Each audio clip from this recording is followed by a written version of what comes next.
I sent a text message to my friend James asking if he wanted to come to the fairground with me. It was a hot summer's day and the fairground was only half a mile from where we both lived. He texts back saying, "Sure man, what time are you thinking of going?"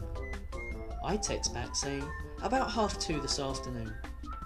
"Alright, I'll meet you there for 2:30, he replied. I locked the phone and slid it into my pocket. It was so hot today, hotter than it usually is in August. The heat was almost unbearable, but considering I had an ash grey vest on and a pair of short shorts, I guess I wasn't as hot as I could have been. Plus, I had all the windows in my house open. It wasn't like me to really go out anywhere with anyone. However, today was a day that nobody could say no to going outside. While I was waiting for 2:30 to roll around, I decided to play on my Xbox. I spent about an hour playing before I decided it was time to get ready. I got all of my things, my phone, my wallet and some cash. You never know when you'll need cash in a fairground. It was 2:15, so I locked all the windows, turned off my Xbox, locked the front door and made my way there. I might have been a little early, but I'm one of those people who would rather be early than late. On my way to the fairground, I suddenly felt a buzz coming from my right pocket. I reached in and pulled out my phone. Ah, damn it, I forgot to charge the thing before I left the house.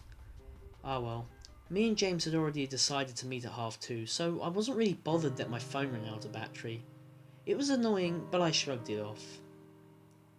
My only hope was that he hadn't sent me a text telling me he couldn't make it or something like that. I arrived at the fairground and I was at the entrance for spot on 2:30.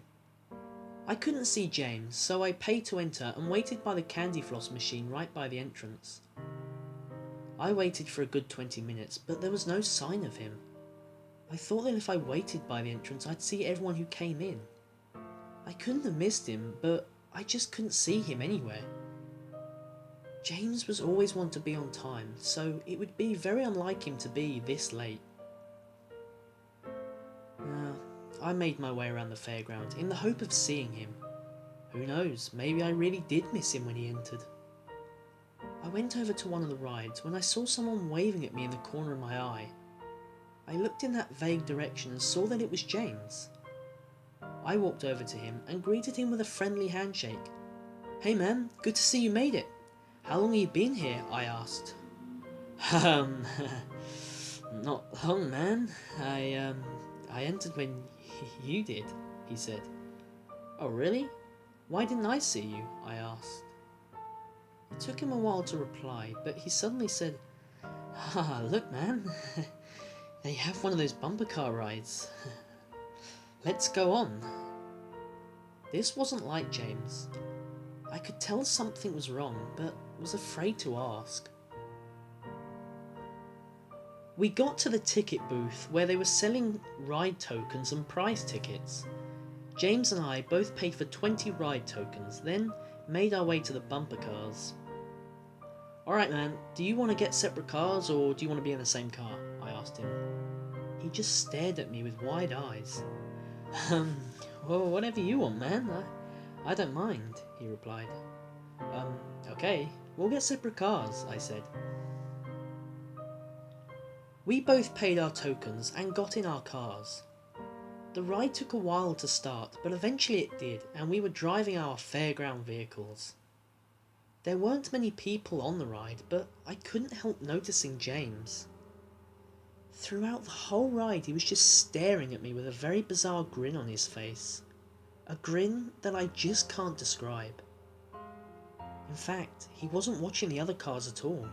He just had his eyes fixed on me. I was slightly creeped out, and so I tried my hardest to avoid him. The ride ended and we got off.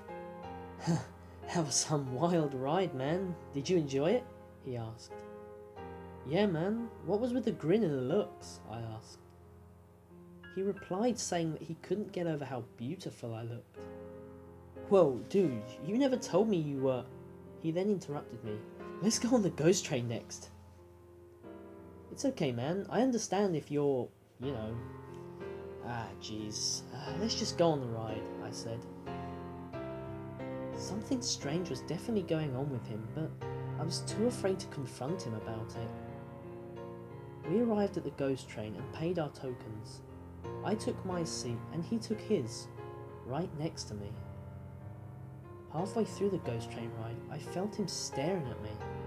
Even though I couldn't see anything in the aura around me, I just knew his eyes were gazing at me once again. Dude, you're staring at me, aren't you? I said.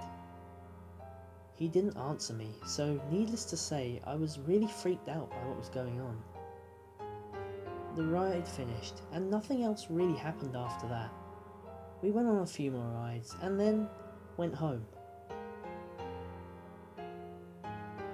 When we were walking back to our houses, James said something rather odd. A little off the cuff, don't you think?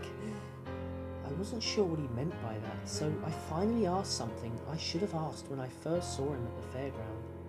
Hey, are you alright today? You've been acting so strange. Again, he didn't have an answer, so we carried on walking. I made it to my house and said bye to James. He didn't carry on walking. He just stood outside my house watching me unlock the door. Do you want to come in, James? I asked. No, I'm, fine. I'm just watching, he said. Well, bye, I guess. I'll text you later or something, I said before awkwardly closing the door. I went up to my room and plugged the charger into my phone. It took a while for the thing to turn on, but when the phone finally turned on, a text message appeared. It was a text from James. I was going to reply asking what was going on when something caught my eye. The text message was sent at exactly 2:30 that afternoon. The message read, "Hey man, I'm sorry I can't make it to the fairground today. I just realised I have a doctor's appointment at 3, so I hope you have a good time. Take it easy." My blood froze. James had a doctor's appointment at 3, so who was outside?